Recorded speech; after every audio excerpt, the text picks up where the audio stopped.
Good day to everyone. Magandang araw po sa inyong lahat and welcome to the website of Philippine News. These are our stories for the day. Philippine Embassy defends Louisiana workers and condemns reports that victim had caused the oil rig explosion. The death toll in the November 16 explosion and the fire that hit the oil platform in the Gulf of Mexico has climbed to 3 Filipinos after authorities positively identified the body of recovered December 3rd as that of a missing Filipino worker. Meanwhile, survivors Renato Dominguez, 52 years of age, Wilberto Ilagan, 50 years of age, and a third injured Filipino whose family has requested anonymity have been taken off the critical list. The recovery and identification of the remains of Jerome Malagapo came even as the Philippine Embassy rejected insinuation that the Filipino worker themselves were responsible for the incident that left 2 others dead and 3 more seriously injured.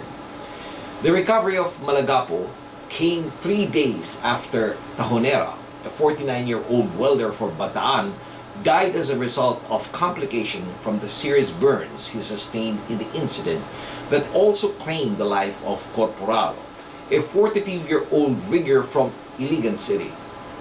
2 other workers remain in critical condition at the regional burn unit of the Baton Rouge General Hospital, while the condition of another, Wilberto Ilagan, a 50-year-old welder from Batangas, continues to improve.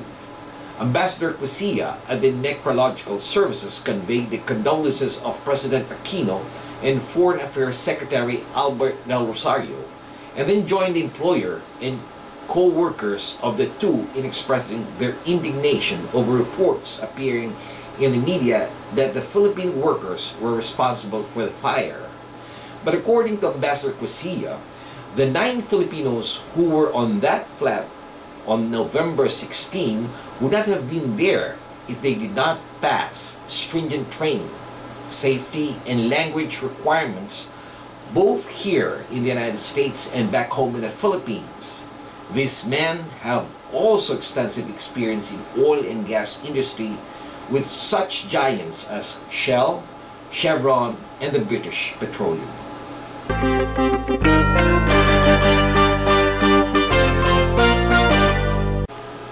Mayor Jose Esteves of Milpitas, California takes a 5th term.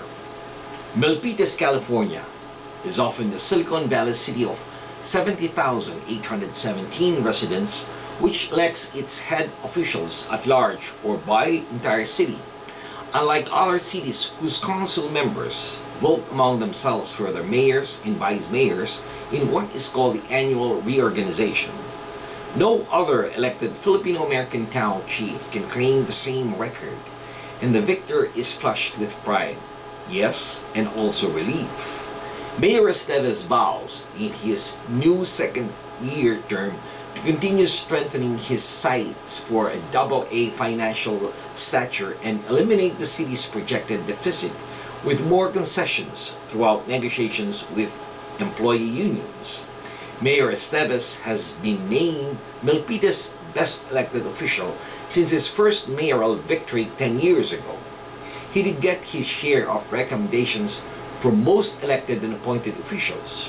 He even ran on minimum funding, relying heavily on volunteers. He distinguished himself in non-professional politicians in his statement of candidacy. The 31-year resident of Milpitas, with degrees in engineering and business management, attributes his popularity to his accessibility and responsiveness. He takes pride in his 100% attendance in city council meetings since he was first elected in 1998. He is also credited for building the new library, parking, and senior centers.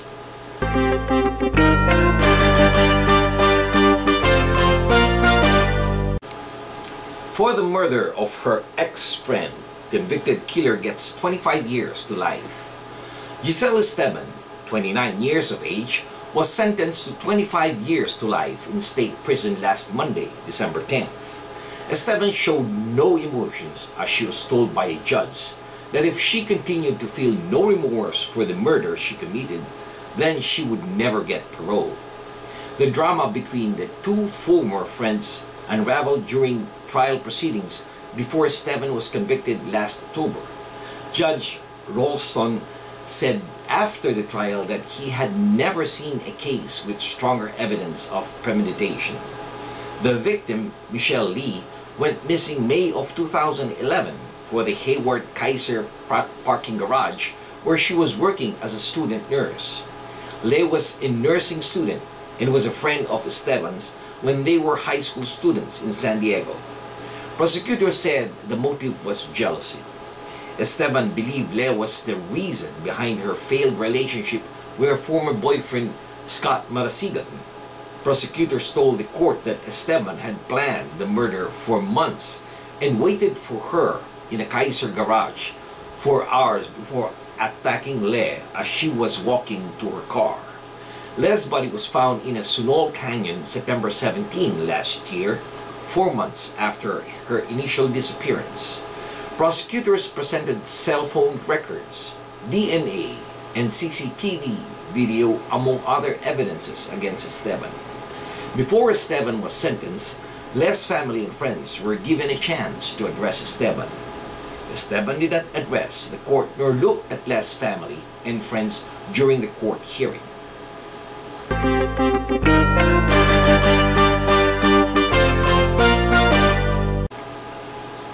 Pacquiao rests for now. After his devastating knockout defeat to Mexican rival Juan Manuel Marquez, Manny the Pacman Pacquiao says that he plans on resting before selecting his next opponent.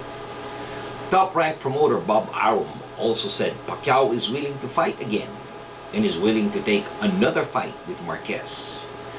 Well, trainer Freddie Roach said it was more important to settle down first before rushing back to the boxing ring. A possible retirement, a possible rematch, but no one is sure which way to go right now, but it really depends on how Manny feels and what he wants to do, according to Roach. Freddie Roach, who has trained Pacquiao since 2001, felt he should evaluate Manny before deciding on his retirement. Despite suffering from the destructive knockout in the 6th round, Pacquiao was outboxing Marquez and winning all scorecards of the 3 judges. Pacquiao also has a higher percentage of jabs and power shots as well. Rhodes said that he felt that Pacquiao was a little overly aggressive, which allowed him to open up and get caught. He got a little careless and walked into a 2-inch punch, according to Roach. After the fight, Pacquiao was taken to the University Medical Center and was given a CT scan, and the results were negative. Manny was in and out of the hospital in just over an hour and was in excellent spirits after his medical exams. Pacquiao was able to return to the Philippines Wednesday, December 12. And this has been your weekly news in review. This news has been brought to you by the premier Filipino-American newspaper here in the United States, the Philippine News. On behalf of the management and staff of the Philippine News, this is David Rodriguez signing off and thanking everyone for listening. Maraming salamat po. Have a wonderful week and mabuhay po sa inyong lahat.